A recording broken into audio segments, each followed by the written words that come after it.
Assalamualaikum warahmatullahi wabarakatuh. Perkenalkan, saya Muhammad Hairul Razikin dengan 3 digit NIM terakhir 002 dari Prodi Teknologi Rekayasa Otomasi Angkatan 2024. Pada video kali ini kita akan belajar mengenai interrupt dan timer pada sistem embedded. Nah, pada video kali ini kita akan mempelajari terkait interrupt dan timer, yang mana tujuan dari percobaan yang kita lakukan pada demonstrasi video kali ini yaitu kita dapat memahami konsep interrupt, kemudian external interrupt atau yang disebut dengan XT, kemudian state interrupt dan priority grouping, kemudian mode timer, watchdog, serta perbedaan arsitektur interrupt dan timer antara microcontroller STM32 dengan ESP32. Nah, langsung saja kita masuk pada materinya. Yang pertama ada yang namanya konsep interrupt. Interrupt adalah mekanisme yang membuat CPU menghentikan sementara program utama untuk menangani suatu kejadian penting, lalu kembali ke program semula setelah selesai. Contoh kejadian pemicu interrupt yaitu tombol ditekan, data UART masuk, kemudian timer mencapai nilai tertentu, dan lain-lain. Kemudian ada istilah-istilah penting pada interrupt. Yang pertama ada ISR atau Interrupt Service Routine, di mana yang berfungsi untuk dijalankan saat interrupt terjadi. Kemudian ada yang namanya vektor tabel yang berisi tabel alamat ISR. Kemudian ada NVIC yang merupakan pengatur interrupt pada microcontroller STM32. Kemudian ada interrupt matrix yang merupakan jalur penghubung sumber interrupt ke CPU pada ESP32. Inti dari tujuan interrupt sendiri adalah agar sistem lebih cepat merespon suatu event atau kejadian yang dilakukan pada saat itu tanpa harus terus-menerus melakukan polling. Kemudian selanjutnya ada ISR, vector table, dan NVIC pada STM32. Pada STM32, ketika interrupt terjadi, CPU akan melihat vektor tabel untuk mengetahui ISR mana yang harus dijalankan. Yang pertama, ISR adalah handler interrupt, di mana dia sebagai pengontrol dari interrupt itu sendiri. Kemudian ada vector table yang berisi daftar handler interrupt. Dan ada NVIC atau Nested Vector Interrupt Controller yang mengatur antara mengizinkan atau mensabotase dari interrupt, kemudian memprioritaskan dari si urutan interrupt itu sendiri, kemudian interrupt yang boleh memotong interrupt lain. Jadi inti dari alurnya yaitu suatu kejadian terjadi, kemudian interrupt melakukan request muncul, kemudian NVIC memprosesnya, kemudian CPU menjalankan ISR. Selanjutnya ada interrupt matrix pada ESP32. Pada ESP32, konsep interrupt lebih fleksibel karena menggunakan interrupt matrix. Fungsinya menghubungkan banyak sumber interrupt dari peripheral ke CPU, kemudian memungkinkan routing interrupt yang lebih dinamis, cocok untuk arsitektur ESP32 yang lebih kompleks dan multicore. Kemudian perbedaannya dengan microcontroller STM32 itu apa? Pada STM32, jalur interrupt lebih tetap dan langsung menuju ke NVIC. Namun pada ESP32, jalur interrupt lebih fleksibel melalui interrupt matrix. Selanjutnya ada external interrupt atau yang disebut dengan XT. XT digunakan untuk membuat perubahan sinyal pada pin GPIO menjadi interrupt. Langkah dasarnya yaitu mengatur pin sebagai input, kemudian menghubungkan pin ke line XT, kemudian men-trigger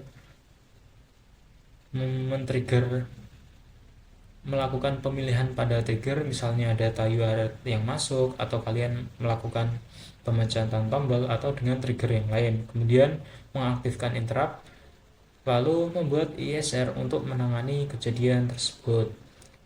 Kemudian selanjutnya ada yang namanya mode trigger. Nah, di mode trigger ini ada 3 jenis, yaitu yang pertama ada rising edge, di mana interrupt saat sinyal berubah dari low ke high, di mana selanjutnya ada yang namanya falling edge. Falling edge ini kebalikan dari rising edge. Nah, di falling edge sinyal berubah dari high ke low. Kemudian ada both edge interrupt aktif pada kedua perubahan. Mana untuk contoh penggunaannya ada seperti yang saya sebutkan tadi, ada tombol, sensor gerak, sensor limit switch, kemudian ada rotary encoder sederhana. Selanjutnya ada nested interrupt dan priority grouping. Nested interrupt adalah kondisi saat interrupt dengan prioritas lebih tinggi dapat memotong ISR yang sedang berjalan. Konsep prioritas ada dua. Yang pertama ada preemption priority, yang kedua ada sub priority. Preemption priority menentukan apakah suatu interrupt bisa memotong interrupt lain. Kemudian sub priority yaitu menentukan urutan jika dua interrupt memiliki tingkat utama yang sama. Lalu priority grouping digunakan untuk membagi bit prioritas menjadi dua. Yang pertama bagian untuk preemption, yang kedua bagian untuk sub priority, di mana untuk manfaatnya adalah sistem bisa lebih teratur, kemudian kejadian penting bisa ditangani lebih dahulu, kemudian cocok untuk sistem real time. Selanjutnya ada arsitektur timer. Timer adalah peripheral yang digunakan untuk menghitung waktu, membuat delay periodik, atau menghasilkan sinyal tertentu. Bagian utama pada timer ada 4. Yang pertama ada prescaler, yang kedua ada counter, kemudian ada auto reload register atau ARR, selanjutnya ada counter mode. Prescaler berfungsi membagi frekuensi clock agar hitungan timer lebih hemat. Kemudian counter adalah register yang terus menghitung naik dan turun. ARR menentukan batas hitungan sebelum timer mengulang. Kemudian untuk counter mode dibagi menjadi 3 lagi, ada yang namanya up counting, down counting, serta center align. Kemudian untuk up counting menghitung dari kecil ke besar, down counting menghitung dari besar ke kecil, center align menghitung naik lalu turun. Selanjutnya ada mode timer. Beberapa mode timer yang umum dipakai. Ada basic timer, digunakan untuk interrupt periodik atau dasar waktu sistem. Kemudian ada PWM atau pulse width modulation, yang dimana digunakan untuk menghasilkan sinyal dengan duty cycle tertentu, misalnya untuk LED, motor, ataupun bisa juga servo. Selanjutnya ada yang namanya input capture, digunakan untuk mengukur frekuensi, periode, atau lebar pulsa sinyal masuk. Selanjutnya ada output compare, digunakan untuk memicu event saat nilai counter mencapai nilai tertentu.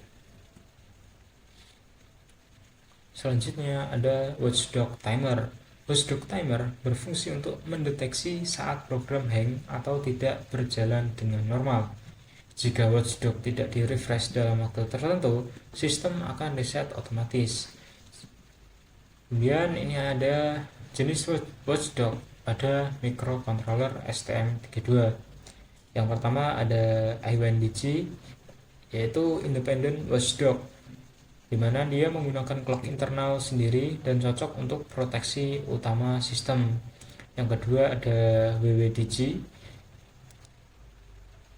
window watchdog, di mana dia refresh harus dilakukan dalam rentang waktu tertentu, tidak boleh terlalu cepat atau terlalu lambat. Kemudian selanjutnya ada perbedaan arsitektur interrupt dan timer yang khususnya pada microcontroller STM32 dan ESP32. Pertama pada microcontroller STM32. Yang pertama, dia menggunakan NVIC untuk mengatur interrupt. Kemudian yang kedua, memiliki vector table. Kemudian yang ketiga, interrupt eksternal menggunakan XT. Dan selanjutnya, timer umumnya terintegrasi dan multifungsi. Kemudian selanjutnya pada ESP32. Yang pertama, dia menggunakan interrupt matrix. Selanjutnya, interrupt lebih fleksibel karena bisa diruntuhkan oleh CPU. Kemudian interrupt eksternal menggunakan GPIO interrupt. Selanjutnya fungsi timer lebih tersebar, misalnya general timer, PWM atau pulse width modulation seperti yang kita bahas pada slide sebelumnya. Kemudian ada watchdog.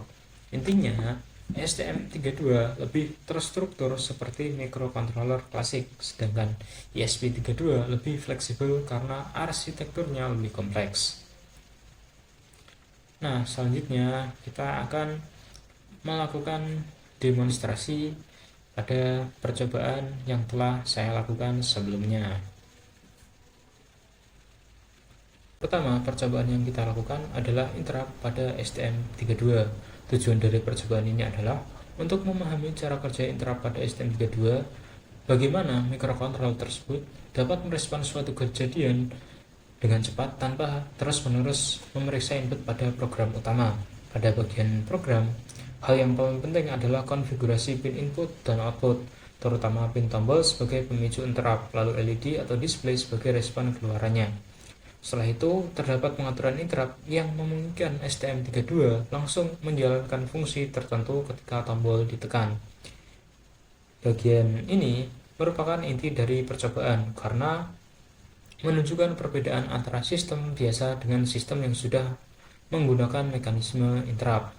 Selain itu, pada program juga terlihat logika utama yang mengatur kondisi sistem, termasuk bagaimana output ditampilkan dan bagaimana respon dijalankan saat interrupt aktif. Dari sini bisa dipahami bahwa program disusun agar sistem mampu bekerja lebih cepat dan efisien. Setelah program berhasil dibuild dan diupload pada board STM32, kita menjalankan dari rangkaian yang telah kita buat. Saat tombol ditekan sebagai input interrupt, STM langsung memberikan respon pada output sesuai konfigurasi yang telah kita buat. Respon ini menunjukkan bahwa mekanisme interrupt dapat berjalan dengan baik dan sistem mampu menanggapi trigger secara cepat. Melalui percobaan ini dapat dilihat bahwa hubungan antara program dan hardware sudah berjalan sesuai dengan rancangan. Dengan demikian, implementasi interrupt pada STM dinyatakan telah berhasil. Selanjutnya, ini merupakan program yang telah saya buat untuk percobaan pada interrupt dengan board ESP32. Tujuan dari percobaan ini adalah untuk memahami bagaimana ESP32 dapat merespon input dari push button secara cepat menggunakan interrupt tanpa harus menerus memberikan tombol di dalam loop utama. Pada program ini, push button digunakan sebagai input untuk memicu interrupt, sedangkan LED atau output lainnya berfungsi sebagai indikator respon dari sistem. Video ini menjadi penjelasan awal sebelum dilakukan pengujian langsung pada hardware yang akan kita lanjut pada selanjutnya. Jadi fokusnya lebih ke bagaimana alur logika program disusun agar sistem bisa bekerja sesuai tujuan. Bagian penting dari kode ada pada pendefinisian pin, terutama pin tombol sebagai sumber input dan pin output sebagai respon sistem.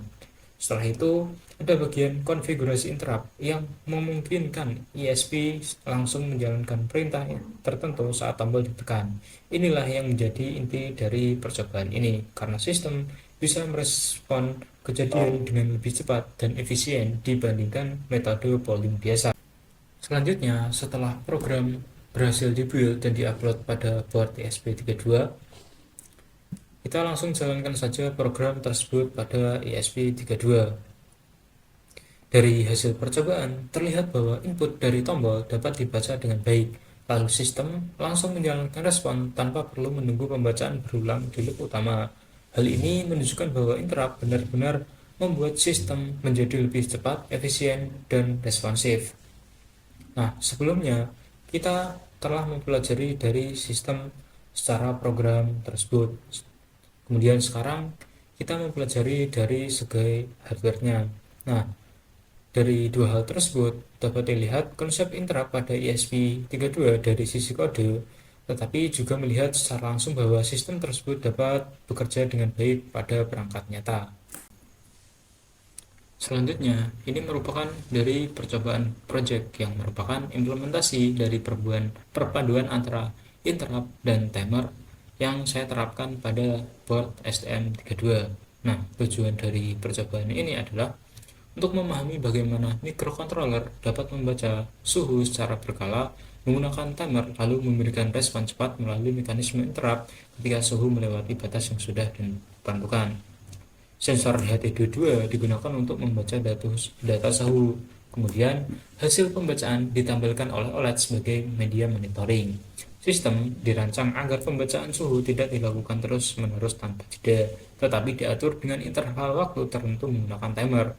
Dengan cara ini, program menjadi lebih terstruktur dan pembacaan sensor juga berjalan lebih stabil. Bagian penting dari kode ada pada pendefinisian pin untuk DHT22, LED, tombol, dan OLED karena semua komponen utama dikendalikan dari bagian ini.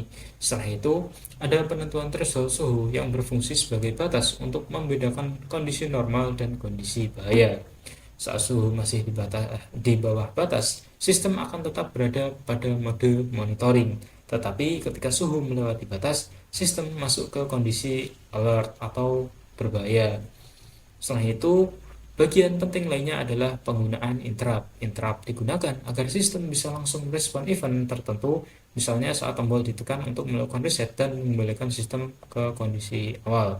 Jadi di sini kita bisa melihat bahwa timer berfungsi untuk mengatur kapan sensor dibaca, sedangkan interrupt berfungsi untuk menangani respon cepat terhadap suatu kejadian. Selanjutnya, setelah program berhasil dibuild dan diupload pada board, sistem dijalankan. Nah, saat dijalankan, sistem akan membaca data suhu secara berkala, lalu menampilkan hasilnya pada OLED sebagai informasi utama dari proses monitoring.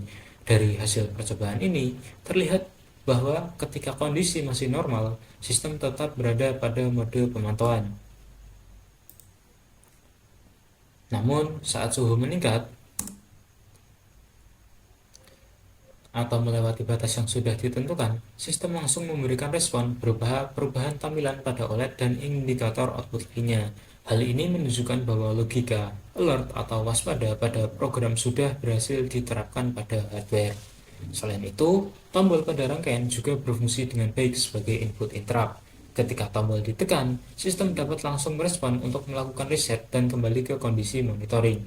Disinilah terlihat jelas peran interrupt, yaitu membuat sistem lebih cepat merespon tanpa harus menunggu alur pembacaan biasa di program utama.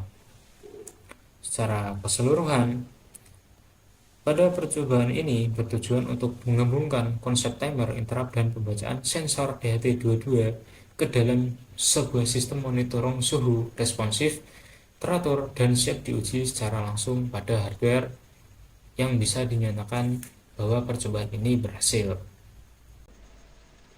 Dari percobaan yang telah kita lakukan, dapat diambil kesimpulan bahwa interrupt, timer, dan watchdog sangat penting dalam sistem embedded karena membuat sistem lebih responsif, mampu mengatur waktu, dan tetap aman saat terjadi gangguan. STM32 memiliki struktur interrupt yang lebih teratur dengan NVIC, vector table, dan XT, sedangkan EXP32 lebih fleksibel karena menggunakan interrupt matrix dan GPIO interrupt.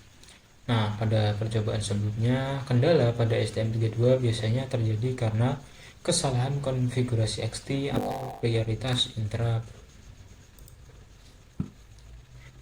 interrupt-nya. Kemudian pada ESP32, kendala yang sering muncul adalah konfigurasi interrupt yang lebih kompleks dan pemilihan peripheral timer yang agak sedikit membingungkan. Secara umum, STM lebih mudah untuk dipahami jika kita paham dengan interrupt-nya, sedangkan ESP32 lebih fleksibel tetapi membutuhkan konfigurasi yang lebih teliti. Sekian untuk video kali ini, semoga bermanfaat. Assalamualaikum warahmatullahi wabarakatuh.